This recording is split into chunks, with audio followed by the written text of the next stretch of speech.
আজ শোনাবো হারিয়ে যাওয়া চাঁদের গল্প। এক সময় আকাশ থেকে হঠাৎ করে চাঁদ উধাও হয়ে গিয়েছিল। হ্যাঁ, পুরো পৃথিবীটাই অন্ধকার হয়ে গিয়েছিল।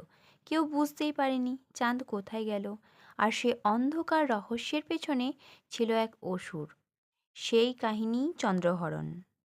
অনেক কাল আগে দেবতা ও অসুরদের মধ্যে চলছিল ক্ষমতার লড়াই।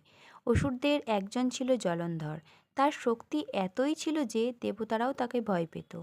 কিন্তু জলন্ধরের মনে ছিল এক অদ্ভুত লোভ, স্বর্গকে অন্ধকারে ডুবিয়ে দেওয়া। আর তা করতে হলে তাকে দরকার ছিল আলো ও শীতলতার উৎস, চন্দ্রদেব। এক রাত যখন চাঁদ আকাশে পূর্ণিমার আলো ছড়াচ্ছে, হঠাৎ এক অদ্ভুত কম্পন। বাতাস থমকে যায়, তারপর চাঁদ মিলিয়ে যায়। স্বর্গ, পৃথিবী, পাতাল সব জগৎ অন্ধকারে নিমজ্জিত।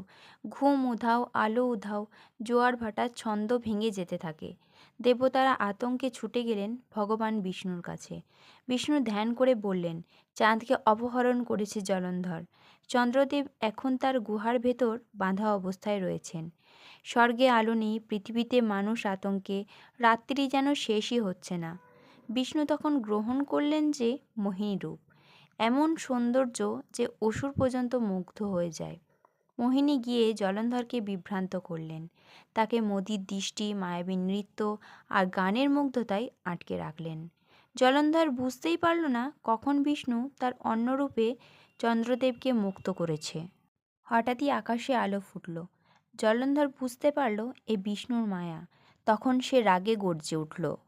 এটাই ছিল চন্দ্রহরণের বিস্ময়কর কাহিনী, যেদিন অসুরের ছলে চাঁদ হারিয়েছিল আর বিষ্ণুর মায়ায় আলো ফিরে এসেছিল পৃথিবীতে। এমন অজানা পুরাণ কাহিনী পেতে অবশ্যই কমেন্ট করে জানাবেন।